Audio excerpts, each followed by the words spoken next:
Y el tema de hoy es una oración desde el infierno. A ver cómo nos va en redes sociales, porque a veces cuando ven títulos así, como que da miedo.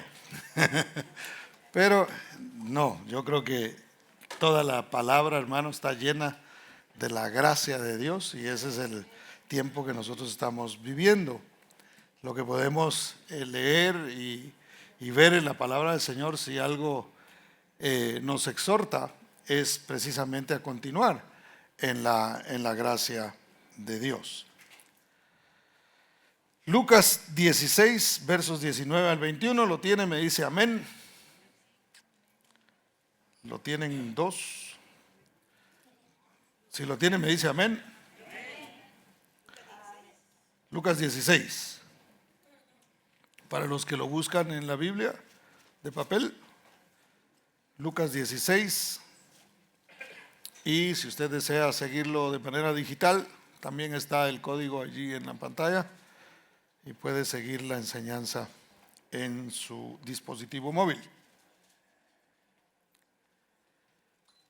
Lucas 16, verso 19 dice así: había un hombre rico que se vestía de púrpura y de lino fino y hacía cada día banquete con esplendidez. Había también un mendigo llamado Lázaro que estaba echado, note lo que dice, estaba echado a la puerta de aquel, es decir, del hombre rico, y ahí estaba él lleno de llagas y ansiaba saciarse de las migajas que caían de la mesa del rico. Y aún los perros venían y le lamían las llagas. Incline su rostro y oramos. Padre, te damos gracias en esta preciosa mañana, porque una vez más, bendito Dios, nos permites venir delante de ti, sentarnos a la mesa, precioso Dios, y así poder disfrutar del alimento que es tu palabra, el alimento para nuestra alma, precioso Dios. Tú dijiste, no solo de pan vivirá el hombre, sino de toda palabra que sale de la boca de Dios. Bendito Señor, y nosotros vamos a meditar en lo que ha salido de tu boca, Señor, y que ha quedado escrito para nuestro beneficio, precioso Padre. Yo te ruego que en esta mañana, Señor, tú quites todo obstáculo de nuestra mente, toda idea preconcebida, oh Dios de la gloria, que abras nuestro entendimiento para que así podamos recibir con humildad, oh Dios, lo que tú nos hablas, lo que tú nos enseñas, y así, precioso Dios, podamos recibir según nuestra necesidad la administración que nuestra alma necesita. En el nombre maravilloso de Cristo Jesús, ponemos este momento en tus manos. Amén y amén. Denle un aplauso fuerte al Señor. Jesús fue el más excelente maestro que ha existido, hermano. Fíjese, tenía la capacidad más bien de simplificar verdades profundas y darlas a entender incluso al más sencillo o al menos educado. Utilizó diferentes métodos tales como objetos. Por ejemplo, él veía un objeto e ilustraba su mensaje a través del objeto que estaba a su alrededor. O de repente utilizaba personas o de pronto eventos que estaban sucediendo en ese momento y los usaba para ilustrar el mensaje, para una mejor comprensión de aquellos que lo estaban escuchando. Entonces, se recuerda cuando él se acerca a una mujer que estaba en un pozo a punto de sacar agua, y Jesús llega y aprovecha lo que ahí estaba, lo que estaba sucediendo en ese momento, y para ilustrar la necesidad que había en el alma de esta mujer. Y él dijo precisamente: el que tome de esta agua volverá a tener sed, pero el que toma del agua que yo le doy, entonces no tendrá sed jamás. Y ahí aprovecha para decirle a la mujer: dentro de ti hay una necesidad mucho mayor que la física. Tú quizá vienes a sacar agua porque tienes sed y quieres saciar esa sed, pero en tu alma hay una necesidad aún mayor, y esa es la que yo quiero llenar, para que no tengas que buscarla en lo físico tratando de llenar un vacío del alma. si me conoces a mí, entonces vas a poder recibir de esa agua que fluye desde adentro. Entonces usó la necesidad física para mostrar una verdadera necesidad en el alma. En Mateo 16 es otro ejemplo, nos habla de la confesión que hizo Pedro. ¿Se recuerda cuando Jesús estaba preguntando quién dice la gente que soy yo? Y bueno, tenían diferentes opiniones la gente sobre él, y luego le dice a los discípulos, ¿quién creen ustedes que soy yo? Y Pedro dice, tú eres el Cristo, el Hijo del Dios viviente. Y el Señor le dice, bienaventurado eres Pedro, porque lo que acabas de decir no te lo reveló carne ni sangre, sino mi Padre que está en el cielo. Yo también te digo que tú eres Pedro. Bueno, primero le dijo Simón y luego le dice, tú eres Pedro, y sobre esta roca edificaré mi iglesia. Y es interesante porque ellos se encontraban en Cesarea de Filipos. Y al estar en Cesarea de Filipo, Jesús estaba frente a ellos, y detrás de Jesús había una enorme roca. Entonces, cuando los discípulos escucharon lo que Jesús estaba diciendo, pudieron visualizar lo que era la roca y el fundamento, que es de lo que realmente estaba hablando el Señor, porque Él no le estaba hablando a Pedro, no le estaba diciendo, sobre ti edificaré la iglesia y tú eres esa roca, porque no le estaba diciendo eso, hermano, porque realmente Pedro significa roca pequeña.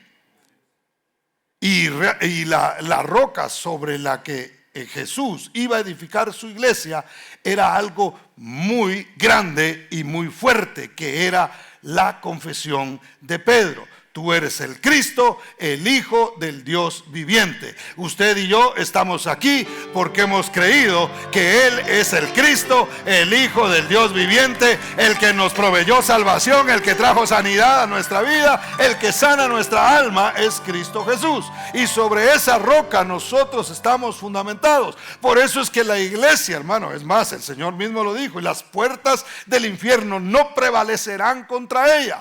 A la iglesia la han querido destruir a lo largo de la historia, han querido sacarla, han querido cancelarla, hermano, pero cuando la han cancelado aquí en la tierra, se han metido por debajo. Y usted sabe, hubo un tiempo en que los cristianos adoraban a Dios en las catacumbas, y ahí, hermano, de todas maneras se estaban multiplicando países donde es prohibido el evangelio, se meten en algún lugar y ahí están predicando la palabra de Dios, porque se cumple lo que Cristo dijo. Las puertas del infierno que tratan de detener a la iglesia no prevalecerán en contra de ella. Es por eso que usted y yo hoy estamos aquí adorando al Señor. ¿Cuántos dicen amén? Denle un aplauso fuerte al Señor, porque Él es bueno. Otro ejemplo es cuando Jesús encontró a Pedro y a Andrés pescando, ¿se recuerda? Y cuando llegó les dijo, síganme y yo los voy a hacer pescadores de hombres. Si alguien entendía lo que era pescar, eran ellos, ¿verdad? Entonces Jesús utiliza lo que ellos están haciendo para decirles, para que ellos comprendieran perfectamente cuál era el propósito que el Señor tenía para ellos. Jesús enseñó a orar, hermano, y en la oración que Él modeló, Él dijo que se haga en la tierra así como se hace, ¿dónde? En el cielo. Y Él dijo, hay que orar para que lo que se hace en el cielo también se haga en la tierra. Ahora, vamos a ver una oración, hermano, que se hizo desde el infierno.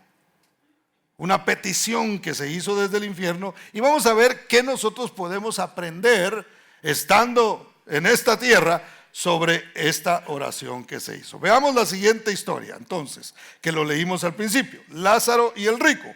Volvamos una vez más a los versos 19 y al 21. Dice, había un hombre rico que se vestía de púrpura y lino fino y hacía cada día banquete con esplendidez. Había también un mendigo llamado Lázaro que estaba echado a la puerta de aquel, lleno de llagas, y ansiaba saciarse de las migajas que caían de la mesa del rico, y aún los perros venían y le lamían las llagas.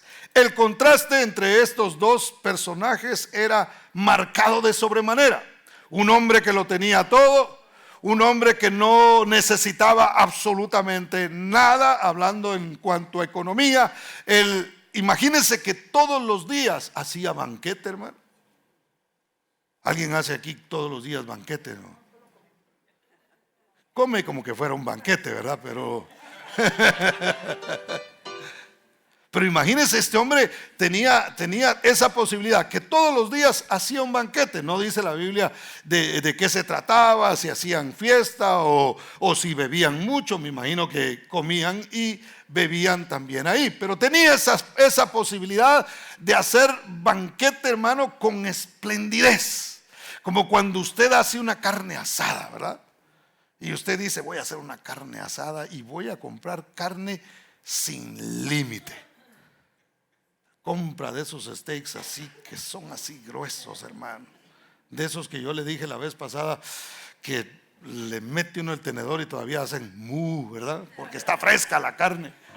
Una cosa tremenda. Ahora, usted eso no lo hace todos los días. Usted de repente cuando hace eso es porque está celebrando algo, porque usted tiene la posibilidad de hacerlo, porque no es barato hacer algo de esa manera. Pero este hombre tenía la posibilidad de hacerlo todos los días, hermano.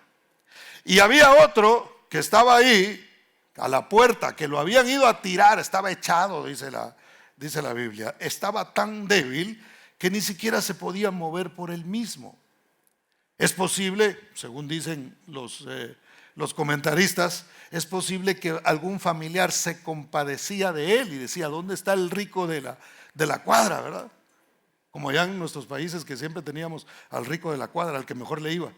Y decían, vamos a ir a tirarlo ahí, porque el que lo puede ayudar realmente es este rico. Y este hombre no solamente era pobre, no solamente estaba débil, sino que estaba enfermo, hermano. Era algo terrible. Y él se ponía ahí para ver si este rico se le caía algo, hermano. Y la Biblia no enseña, no dice, no explica, no especifica si este hombre en algún momento le dio algo. Porque dice que aún ansiaba comer las migajas que caían de la mesa de este rico. Y yo les expliqué en una ocasión que las migajas no eran pedacitos que se le caía a la gente del pan, sino que en ese tiempo no existían las napkins, ¿verdad? Para aquellos que hablan inglés. No existían las servilletas. Entonces la gente se limpiaba la boca con pan. Agarraba un pedazo de pan, porque no eran panitos de esos así inflados que aquí a veces venden, sino que eran unos panones así. Entonces agarraban un pedazo, se limpiaban y obviamente eso no se lo comían, eso lo tiraban y eran los perros los que venían y se comían lo que estaba debajo de la mesa. Entonces, hermano, los usaban para limpiar, ¿verdad? Entonces este hombre ansiaba comerse ese pan que caía de la mesa de este rico, y la Biblia, una vez más, no dice que en algún momento le hayan compartido eso. Ahora, los dos se encontraron donde todos algún día, si el Señor no viene, vamos a ir. Y es en la tumba, hermano. Mire, la Biblia dice en Proverbios 22:2, dice, el rico y el pobre se encuentran, a ambos los hizo Jehová. ¿Qué quiere decir? Que los ricos y los pobres realmente van a ir al mismo lugar. Es decir, van a ir un día a la tumba. El resultado de ahí en la eternidad pues dependerá de lo que haya sucedido en esta tierra y de las decisiones que se hayan tomado acá. Pero realmente, hermano, allí en la tumba el rico deja de ser rico y el pobre de alguna manera toman el mismo estatus, si lo pudiéramos decir así. Ya no hay un muerto rico y un muerto pobre. El muerto es muerto. Si usted ha tenido una buena posibilidad acá y una buena vida, qué bueno, disfrútela, porque un día eso se va a terminar. Y si ha tenido ha luchado mucho, bueno, le ha costado, pues un día eso también se va a terminar. al ser los dos creación de Dios, tarde o temprano, ambos se encontrarán en la eternidad. Como son creación de Dios, tanto el pobre como el rico pasarán a la eternidad. Y una vez más, dependiendo de cómo nosotros hayamos administrado esta vida.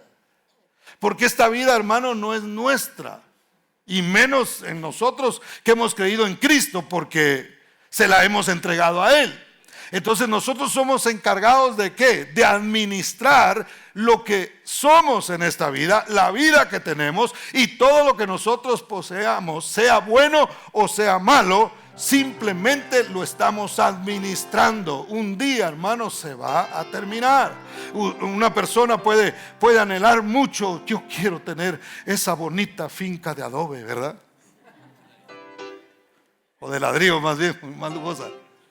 Y la logra tener y se muere a los qué sé yo, a los 6 meses, hermano. Y eso no se lo puede llevar. Eso se va a quedar aquí, alguien más lo va a disfrutar temporalmente también y después se lo van a quitar. Nada de lo que nosotros tenemos en este mundo nos lo vamos a poder llevar.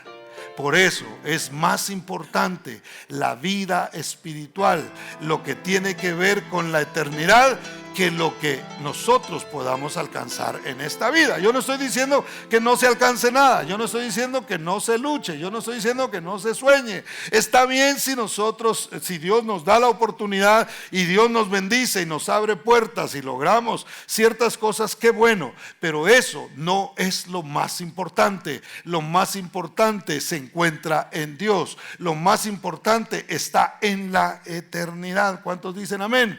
Por eso no se afanen, no nos afanemos, hermano. Mire, tomemos ese consejo. No nos afanemos. Ay, hermanos, que yo quiero ser el próximo millonario. Están cabales ya, hombre. Y si Dios se lo da, ahora vamos a ver que todo eso tiene una razón. Ahora, se encontraron en el Hades o en el Seol. Algunos han traducido Hades como infierno, pero realmente Hades es en griego, significa lugar de los muertos o la tumba. Y luego Seol es en hebreo, que significa exactamente lo mismo. Verso 22, véalo conmigo. Dice: aconteció que murió el mendigo y fue llevado por los ángeles al seno de Abraham. Y murió también el rico y fue sepultado. Y a mí me llama la atención esto porque dice que cuando murió el mendigo fue llevado por ángeles, hermano. Y el rico murió y bueno, lo enterraron. No dice que ángeles lo agarraron y se lo llevaron, sino que simplemente se murió y lo sepultaron. Pero al otro lo transportaron ángeles. ¿Cuántos quieren cuando se mueran aquí, hermano, simplemente ser sepultados? ¿O quiere usted que lleguen ángeles y le digan, por aquí por favor, véngase de este lado? Hermano, o sea, ¿qué queremos nosotros realmente? Hay que pensar en eso. Ahora, en ese tiempo el Seol o el Hades estaba dividido en 2 partes. Una era el seno de Abraham para los que morían según la fe. Por eso es que ponen a Abraham como figura. Mire qué interesante es eso. Que no ponen a Moisés, sino que ponen, porque Moisés era un representativo realmente de la ley. Pero ponen al que representaba la fe. De hecho, hemos estado hablando de eso los días miércoles acá porque estamos estudiando el libro de Romanos. Y ahí precisamente nos muestra que es el ejemplo de Abraham que nosotros debemos seguir en cuanto a la fe se refiere. Nosotros seguimos el ejemplo de él ¿en qué? En que creemos a Dios aún sin haberle visto. Creemos en el sacrificio de Cristo. Así como Abraham creyó y le fue contado por justicia, así nosotros hemos sido justificados por medio de la fe. Y mire, hermano, se ha asociado muchas veces, y los judíos hacían lo mismo, asociaban la economía con el favor de Dios. O sea, si alguien es rico es porque Dios lo quiere, Dios lo ama. Es porque está bien con Dios. Y si a alguien le estaba yendo mal, ese sí. ese ni Dios lo quiere. Y vemos aquí en la Biblia que no era así. Porque aunque este hombre tuvo tantas carencias, sufrió tantas enfermedades, hermano, cuando él muere, son ángeles los que van y dicen: muy bien, a pesar de tu condición económica, a pesar de tu condición física, a pesar de todas las cosas que te hicieron falta en el mundo, tuviste algo que ahora hace que ángeles vengan a recogerte. Tuviste fe. Entonces tú pasas al seno de Abraham. Vas ahí donde van todos los que tienen fe. Entonces, hermano, un día Dios hará separación. Pondrá, hermano, a los que hemos creído en Él, a los que hemos creído en Cristo Jesús, estaremos en la presencia del Señor. Y los que no, los que decidieron no creer en Dios, serán puestos en otra parte. No hay cómo ganarse el cielo, no son las buenas obras. Imagínense qué buenas obras podía hacer este mendigo si no tenía ni para él. No es por obras para que nadie se gloríe. Usted y yo podemos hacer muy buenas caridades, muy buenas obras, pero eso no nos lleva al cielo. Podemos quizá decir: bueno, yo quisiera ayudar, pero no tengo la economía para hacerlo, no tengo las posibilidades, pero tengo fe en Dios. He creído en la justificación que viene a través de la fe en Cristo Jesús, y eso es lo que me hace salvo a mí de la ira venidera. ¿Cuántos dicen amén? ¿Cuántos dan gloria al nombre del Señor? Entonces, hermano, estaba en el Hades también para los impíos, donde según el relato que Jesús nos muestra acá, son atormentados hasta el día del juicio final. Porque según lo que nos muestra esta historia con la que Jesús está ilustrando este mensaje, hermano, que está dando en esa ocasión, habla de este lugar dividido. Uno, el seno de Abraham, y lo interesante es que podían hablarse de un lado al otro. De alguna manera podían también verse. Fíjese, los del seno de Abraham fueron llevados por Jesús. Después, esto sucedió cuando Jesús se va. ¿Se recuerda que por qué estaban ellos? Más bien, la pregunta es: ¿por qué estaban ellos en el seno de Abraham? ¿Por qué no estaban ya en el paraíso? Porque Jesús no había muerto todavía en la cruz del Calvario, no se había llevado a cabo ese sacrificio para redimir a todos los de la fe, tanto los que habían existido antes como los que existiríamos después. Entonces, ¿qué dice la Biblia? Dice que Él llevó cautiva la cautividad y dio dones a los hombres. Cuando habla de llevó cautiva la cautividad, precisamente es que tomó a estos que estaban en el seno de Abraham y los transportó para que estuvieran en su presencia. Ahora, veamos lo que sucede con el rico en el Hades, hermano. Número 1, él miró de lejos. Verso 23 dice: y en el Hades alzó sus ojos, estando en tormentos, y vio de lejos a Abraham y a Lázaro en su seno. Desde la muerte, el hombre rico pudo ver la realidad de la eternidad. Note, mientras se está vivo, es fácil pensar que esta vida es lo único que existe. A veces nosotros nos encerramos tanto, y aún los creyentes, nos encerramos tanto en lo de esta vida, hermano, que no nos acordamos de la eternidad, que no nos acordamos que realmente hay una eternidad, que hay una vida después de esta vida, o hay una muerte después que llegue la muerte física. Entonces este hombre se encuentra de repente, él vivía haciendo sus fiestas, haciendo sus banquetes con esplendidez, viviendo la vida como si eso era lo único que iba a existir. Y mucha gente hoy día está viviendo como si esta fuera la única oportunidad que va a tener de disfrutar algo, hermano. Entonces viven en sus fiestas y viven en las borracheras y viven en los vicios, simplemente porque eso es lo que este mundo les ofrece, y ellos dicen: comamos y bebamos porque mañana vamos a morir. Hay gente que dice eso a veces. Hay gente que el doctor le dice: usted no debería de comer ciertas cosas. Si de todas maneras uno se va a morir, dicen algunos, ¿verdad? Nomás no lo apresure o no lo haga más doloroso de lo que debería ser. Bueno, ese es los 5 segundos de salud, ¿verdad? Cuide su salud. Pero hermano, este hombre vivía de esa manera. Y ahí dice la Biblia que miró de lejos. Miró de lejos la gracia de Dios. Porque vio la gracia de Dios sobre Lázaro, pero para él ya no estaba disponible. En este tiempo nosotros, hermano, vivimos en el tiempo de la gracia. La gracia está cerca. El reino de los cielos se ha acercado, decía el Señor.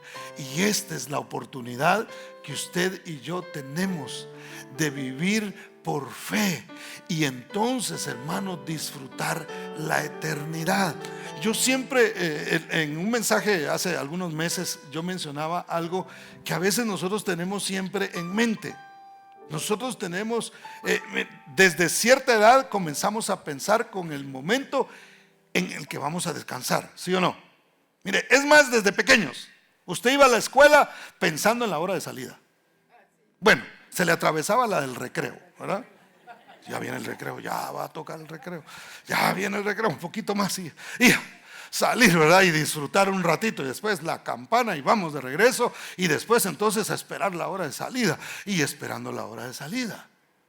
Usted va a trabajar pensando en la hora que tiene que salir. ¿Sí o no? Y usted está, faltan 7 horas 55 minutos para salir. ¿Por qué? Porque usted tiene una visión de un día poder descansar. Bueno, en este mundo, hermano, con todo lo que nosotros vivimos, tenemos una visión de algún día llegar a descansar, de un día retirarnos, ¿verdad? ¿Cuántos han soñado con retirarse algún día, hermano? ¡Wow! ¡Qué gente tan trabajadora! Quieren trabajar hasta los 100 años. Y para los que se han retirado, qué rico retirarse, ¿no? De repente ya no, ya tranquilo, ya no tiene que estar preocupado porque el horario, porque el jefe, porque esto, que el otro. Qué bonito es llegar a ese momento. Nosotros como seres humanos tenemos ese deseo en nuestros corazones de un día poder descansar. Bueno, un día llegará cuando nosotros podremos tener un descanso, hermano, que usted y yo solamente nos lo podemos imaginar. El apóstol Pablo lo vivió y sabe qué dijo él cuando volvió a la tierra, porque él fue traspuesto al cielo. Él lo menciona en una de sus cartas.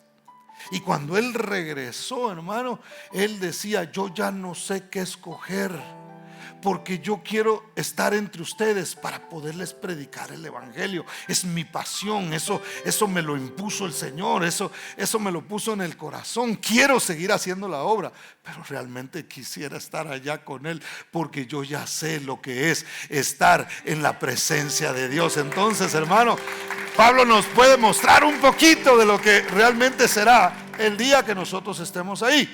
Pero lamentablemente este hombre solo podía verlo desde lejos. Qué triste sería, hermano, qué triste será para aquellas personas que decidieron no creer en Cristo Jesús y un día se den cuenta que realmente sí existía, que realmente era verdad lo que los cristianos evangélicos hemos predicado. Por muchos años la iglesia ha estado hablando acerca de la gracia, que hace 2000 años Cristo vino y se sigue predicando de esa gracia, y que un día ese tiempo se va a terminar y que un día sí habrá un juicio y la gracia se mirará desde muy lejos y lamentablemente no se podrá extender la mano. Hoy es el tiempo en el que el mundo puede y tiene la oportunidad de levantar su mano y decir: yo creo en Cristo Jesús, aunque no lo vea, y puede disfrutar de esa gracia en este tiempo, hermano, y en el tiempo venidero, la vida eterna. Entonces, hermano, este hombre miró desde lejos. Número 2, era hijo de Abraham según la carne. Esto es muy interesante también. Véalo conmigo en el verso 24. Dice: entonces él, dando voces, dijo: Padre Abraham, ten misericordia de mí y envía a Lázaro para que moje la punta de su dedo en agua y refresque mi lengua, porque estoy atormentado en esta llama. Este hombre, me imagino yo,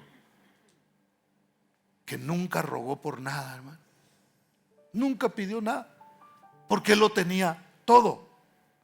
Él, yo me imagino que a poca gente en alguna oportunidad quizá le pidió algún favor. Y en ese momento donde él se encontraba, en ese tiempo, hermano, ya estando en el Hades, ahí sí comenzó a clamar.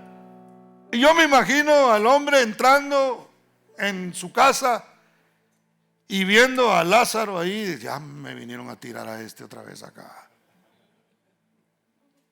O simplemente caminando e ignorando la necesidad del que estaba tirado.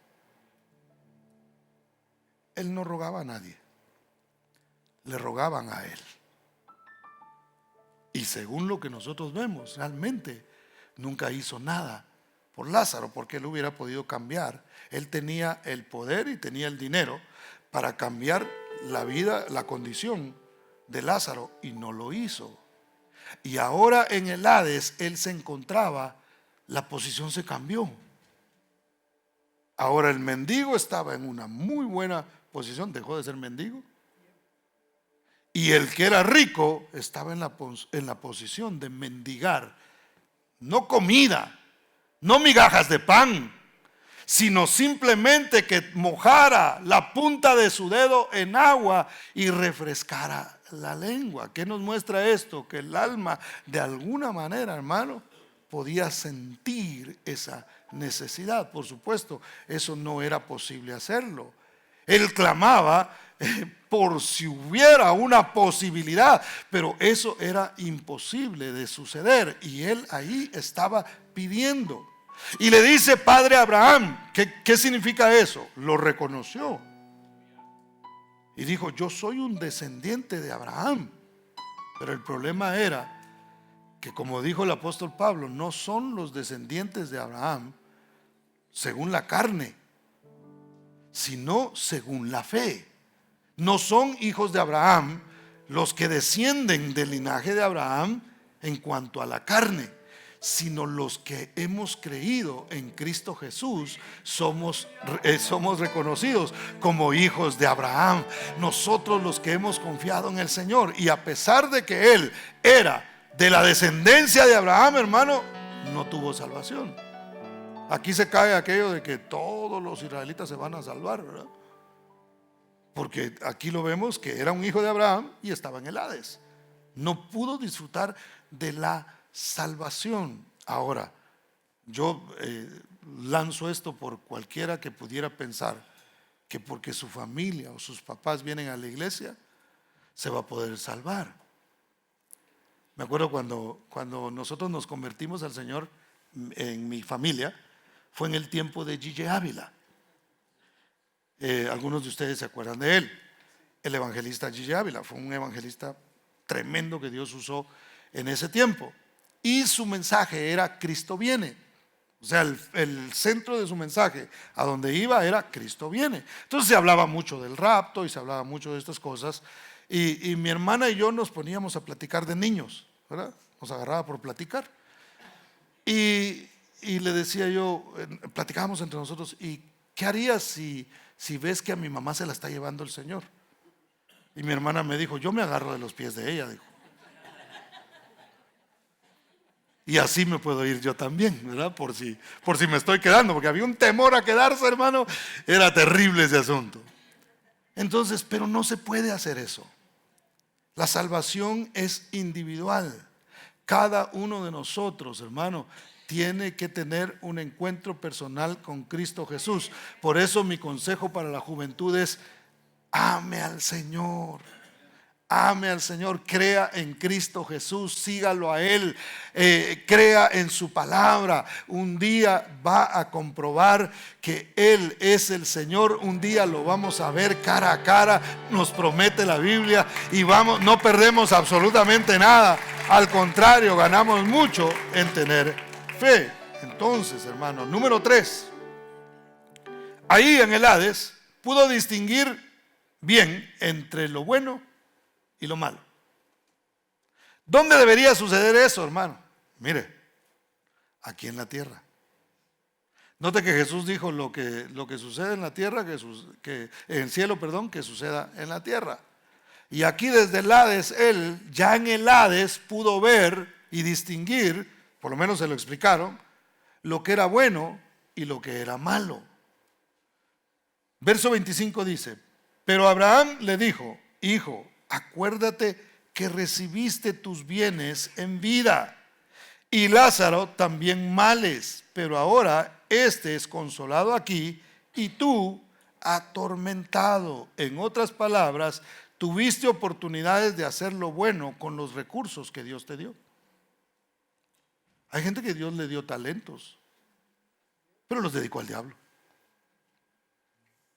Todos esos cantantes buenos que usted ve, o sea, que cantan bien, pues, porque son malos, pero cantan bien. Todos esos cantantes que usted los ve, el talento Dios se los dio, las habilidades Dios se las dio, pero ellos decidieron venderse al mundo, destruir sus almas con tal de ganar dinero. Y la gente los idealiza: ay, son ídolos, son una barbaridad, y tienen 80 Grammys, y que se van a quedar aquí, hermano, y se van a destruir cuando Dios destruya este mundo. Pero ¿de qué le sirve al hombre ganar el mundo si pierde su alma? Entonces este hombre rico hasta ahí se dio cuenta y dijo: yo pensé que estaba bien. Yo pensé que lo que tenía era porque Dios realmente me amaba y yo era buena persona, y porque no dice la Biblia ahí que le hiciera nada malo a nadie. No dice que era un delincuente, que lo que tenía lo había obtenido porque le había robado a la gente, porque era político del PRI, del PAN o del Morena o qué sé yo, o demócrata o republicano, hermano. No dice que era un político que había robado, sino que simplemente era alguien que tenía dinero. Pero la Biblia dice que el que sabe hacer lo bueno y no lo hace, ¿le es qué? Pecado. Entonces, simplemente con tener mucho y no entender para qué Dios nos dio lo que nos dio. Es más, Dios le dio la salvación a usted y me la dio a mí para que le mostremos al mundo quién es Cristo Jesús. Dios no lo salvó para que usted se siente en una silla simplemente a recibir de Dios y no le comparta a los demás de lo que Dios ha hecho en su vida. Nosotros fuimos llamados a dar testimonio del poder de Dios, de la gracia de Dios, a testificarle al mundo que ciertamente éramos malos, hermano, porque en algunas ocasiones sabíamos hacer lo bueno y no lo hacíamos, pero hoy nos hemos arrepentido, Dios nos ha transformado y ahora el mundo conoce de Cristo Jesús por nosotros. ¿Cuántos dan gloria a Dios, hermano? Entonces lo que Dios te da tiene un propósito. El problema es cómo nosotros lo administramos. ¿Cómo administramos la vida que Dios nos dio? ¿Cómo administramos la salvación que Dios nos dio? La paz que yo tengo, si es que la tengo, porque la he recibido de Dios. Si la he recibido de Dios, la tengo. ¿Cómo puedo compartir eso con los demás? ¿Por qué me lo quedo yo? Si Dios me lo dio, ¿por qué me lo dio? Si Dios tuvo misericordia de mí, ¿por qué la tuvo? Si la tuvo, mi trabajo es compartirla con los demás. Si Dios me ha dado, me ha revelado su palabra, mi trabajo es compartir esa revelación con otros. ¿Para qué? Para que también se beneficien de lo que Dios me ha dado.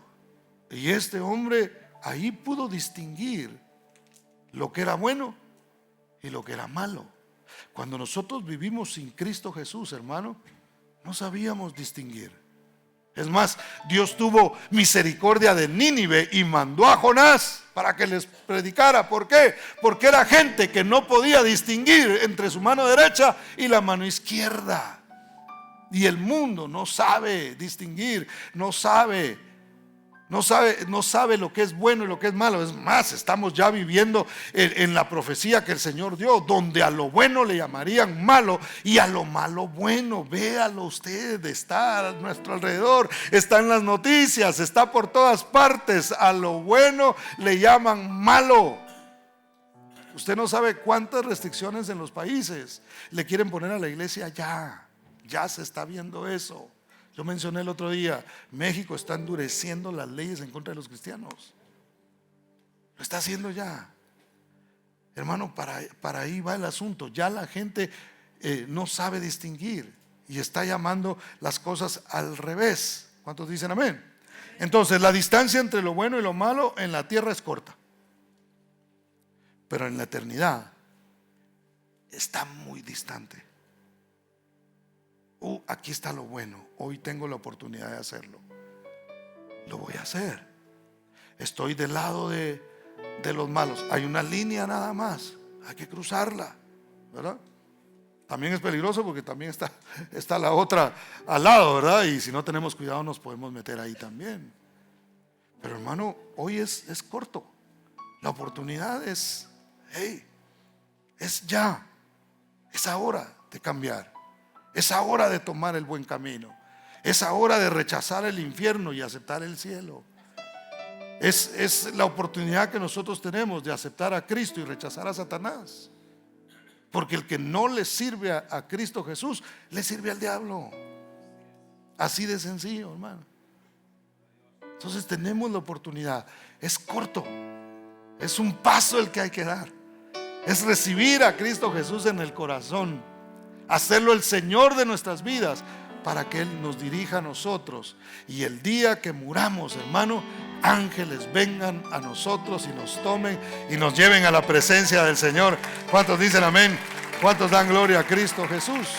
Entonces, hermano, aunque se quiera cambiar las circunstancias en la eternidad, ya no es posible. Veamos la respuesta de Abraham. Verso 26 dice: además de todo esto, hay una gran cima. Ahí dice cima, pero realmente lo que había era como un abismo, era un hoyo. Dice: una gran cima está puesta entre nosotros y vosotros, de manera que los que quisieran pasar de aquí a vosotros no pueden, ni de allá pasar acá. Se acabó la oportunidad. Hoy nosotros podemos ver a alguien que necesita sentir la compasión y tenderle la mano. Una vez que esa persona muere, hermano, se acabó esa oportunidad. La gente puede hacer rezos, puede, qué sé yo, hacer, ¿cómo le llaman a eso? Los novenarios, ¿verdad? Para ver si logran pasar el alma cayó en el infierno, hay que sacarlo, saquémoslo. Entonces empiezan a hacer rezos según cierta doctrina y lo pasan al purgatorio, y del purgatorio pues ya casi está listo para salir entonces y pasar al cielo. Ya no hay oportunidad. Esto que estamos leyendo tira esa doctrina, hermano, la hace a un lado, la destruye. ¿Por qué? Porque hay un abismo. Ya no es posible. Nosotros ya no podemos, por mucha compasión que pudiéramos sentir por ti, ya no es posible, ya no se puede hacer. La compasión se pone en práctica en este mundo, y la iglesia tenemos que ser compasivos con un mundo que se pierde. Tenemos que ser compasivos con aquellas familias que no conocen de Dios. Tenemos que hablarles de Cristo. Tenemos que abrir nuestra boca y testificarles, hermano. Hoy es el tiempo de tener compasión. Ya cuando pasemos a la eternidad, ya no habrá oportunidad de hacerlo. Entonces está lejano realmente el poder hacerlo. Tampoco ellos podían ir para allá. La gracia se te da en el mundo. La gracia es para esta vida. Una vez que se parte de aquí, hermano, ya no hay oportunidad una vez más. Número 4, pidió que se enviara un misionero. Mire, oró por misioneros. Vea conmigo la petición que hizo en los versos 27 y 28. Dice, entonces le dijo, te ruego pues, padre, que le envíes a la casa de mi padre, porque tengo 5 hermanos, para que les testifique, a fin de que no vengan ellos también a este lugar de tormento. Ya no ora por él mismo. Primero dijo que me manden un poquito de agua. Y después dijo, pero me acuerdo de mi familia. Imagínense dónde se vino a acordar él de la familia, hermano. Cuando pudo haberse acordado de ellos en vida y decir, hey, aquí todos necesitamos un cambio. Aquí todos necesitamos de la fe, vamos a acercarnos a Dios. No lo hizo. Ya cuando estaba en la eternidad, ya cuando estaba en el Hades, ya en el lugar de tormento, él comienza a pensar en su familia y a decir, no, mi familia necesita saber de esto. Envía a Lázaro, mándalo a la casa de mi padre. Tengo 5 hermanos que no me gustaría que vinieran a este lugar. Hermano, no, a nosotros no nos gustaría que nuestra familia vaya a un lugar de esos, por supuesto que no. Entonces hay que hablarles de Cristo. Usted no quisiera que sus hijos terminaran en el Hades de esa manera, en un lugar de tormento, que perdieran su alma, que murieran eternamente. Entonces, hermano, tenemos que hacer lo que esté en nuestras manos para testificarles y hablarles aquí en la tierra. Es el tiempo de que nosotros tenemos para testificarle a nuestros hijos, para testificarle a nuestros familiares. Ya en la eternidad no habrá oportunidad de eso. Ya no hay nadie que venga y resucite. Ya no nos darán oportunidad de decir, resucítame, Señor, para que yo vaya y les cuente a ellos qué es lo que ha pasado, y entonces ellos puedan creerte. Hoy es el momento de que nosotros abramos nuestro corazón y nuestra boca a la necesidad de Cristo en nuestra familia. ¿Cuántos dicen amén? Denle ese aplauso fuerte a Cristo, porque Él es bueno. El rico creyó allí en el poder del testimonio, hermano. Y es que en el testimonio hay poder. La gente no necesita vernos a nosotros que salimos de la tumba para creer en Cristo. Si nosotros estábamos muertos en pecado y modelamos una vida de resurrección, de que el poder de la resurrección de Cristo nos resucitó a nosotros, hermano, entonces eso sirve de testimonio a los demás. El testimonio es poderoso. Recuérdese de aquel ciego que el Señor sanó. Llegaban los religiosos y lo cuestionaban y le decían, no, dinos cómo es que recibiste la vista, dinos que él no fue, porque a fuerza querían ir en contra de Cristo, hermano. ¿Le suena parecido a este tiempo, no? La gente a fuerza quiere ir en contra de Jesús y en contra del cristianismo y en contra de un montón de cosas, hermano. Al punto que en algunos lugares es permitido para cierta religión, para los musulmanes, por ejemplo, es permitido orar y el cristiano no. El cristiano que no ore, el cristiano que no hable. Aquel sí, no, ese sí. Déjenlo que haga ahí su asunto, su ritual y todo el rollo. En la televisión es prohibido hablar de Cristo. Univisión le prohibía a ciertos artistas convertidos hablar de Cristo.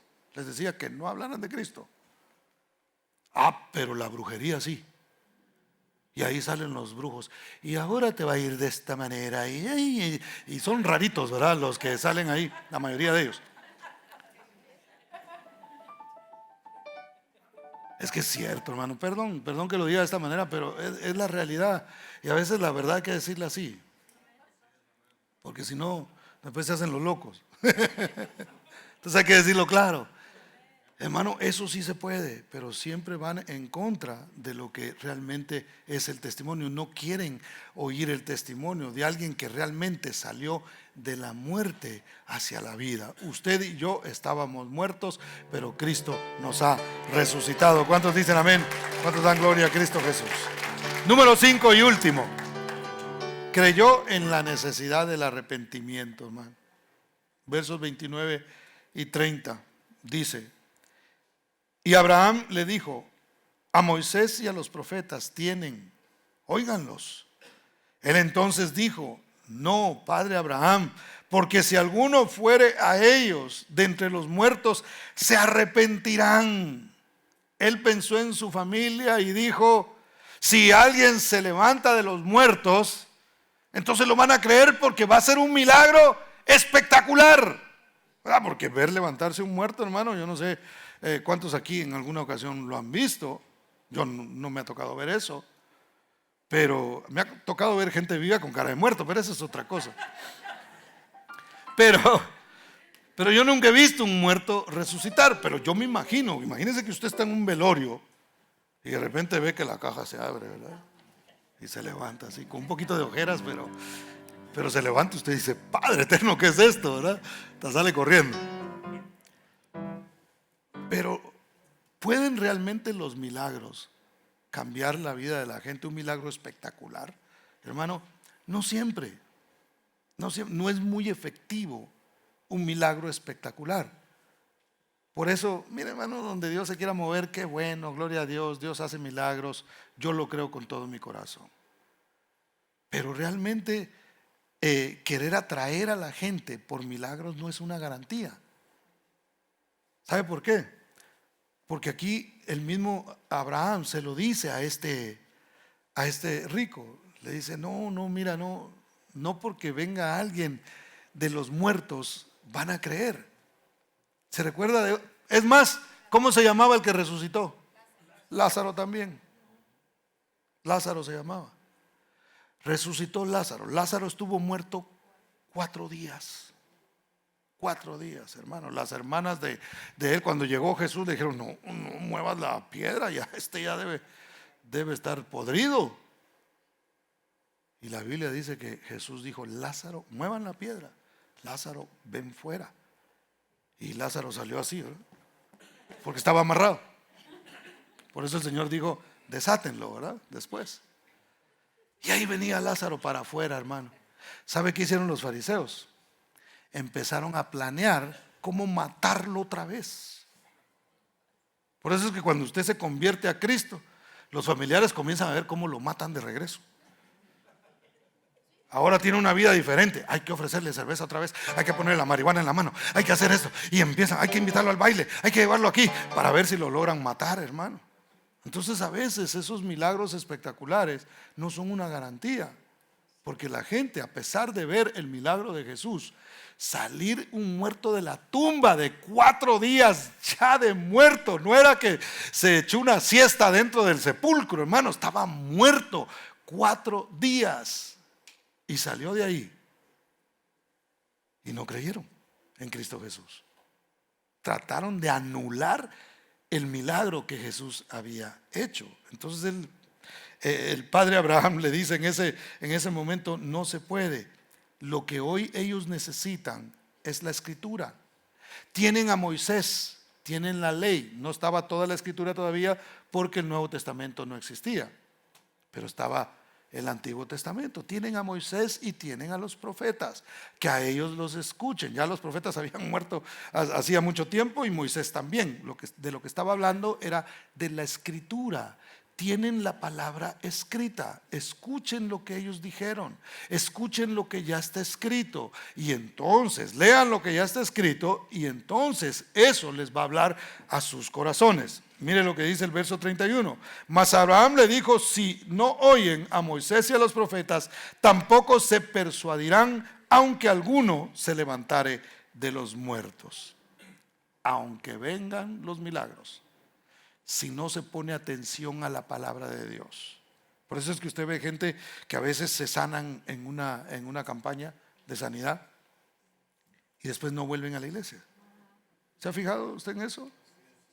No, yo fui sanado en una. Pero como no se alimentan de lo que dice la palabra de Dios, no se fortalecen y lamentablemente no siguen adelante. Entonces, a pesar del milagro, hermano, continúan en su vida que han llevado por muchos años. Entonces, ¿qué necesitamos nosotros? La palabra de Dios, la palabra escrita. Hoy tenemos la palabra de Dios. Yo no necesito ver un milagro, yo no necesito que se me aparezca Cristo en persona, hermano, no lo necesito. Eso lo necesitan los musulmanes allá en Musulmania, dijo alguien por ahí. Eso no existe. Eso lo necesitan los que creen en Mahoma. Eso lo necesitan ellos. Están tan metidos en su religión y tan cerrados que hay testimonios de que Cristo mismo se les ha aparecido a ellos. Hay un testimonio de un ex musulmán que dijo que había visto a Jesús y le había dicho: sígueme a mí, y se convirtió al cristianismo. Por eso es que usted ve que en Irán, por ejemplo, que han querido imponer el Islam, hermano. Es una de las iglesias más crecientes que existen hoy día, porque hay gente que ha tenido un encuentro personal con el Señor y han propagado el evangelio en aquella tierra. Entonces, ¿qué necesitamos nosotros, hermano? Necesitamos creer, necesitamos oír la palabra de Dios y creerla con todo nuestro corazón. Y eso nos asegura a nosotros, hermano, no solamente la salvación al comprender que hemos sido justificados por la fe, sino nos asegura un camino de vida donde nosotros ya podemos disfrutar cosas que nosotros vamos a disfrutar en el cielo. Podemos comenzar a disfrutarlas desde acá. Aquí podemos tener gozo, aquí podemos tener paz, aquí podemos tener esperanza, mis hermanos. ¿Por qué? Porque el Señor está con nosotros. Los músicos pueden comenzar a subir. Entonces, hoy tenemos la oportunidad de distinguir entre la vida y la muerte. Moisés le dijo al pueblo de Israel en una oportunidad: he puesto delante de ustedes la vida y la muerte, la bendición y la maldición. Y luego les dice: escojan la vida. Póngame atención aquí, deje que los músicos caminen ahí. Están viendo el desfile. No los hubiera llamado todavía, ¿eh? Deje que suban. ¿Ya? Apúrate vos.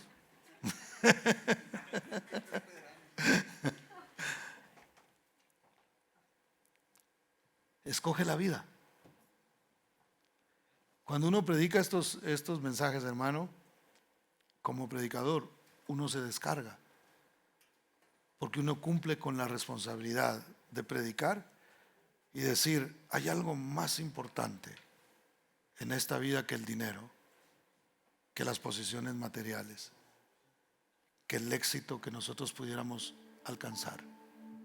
Hay una vida más allá, y la que Dios nos ofrece es vida eterna.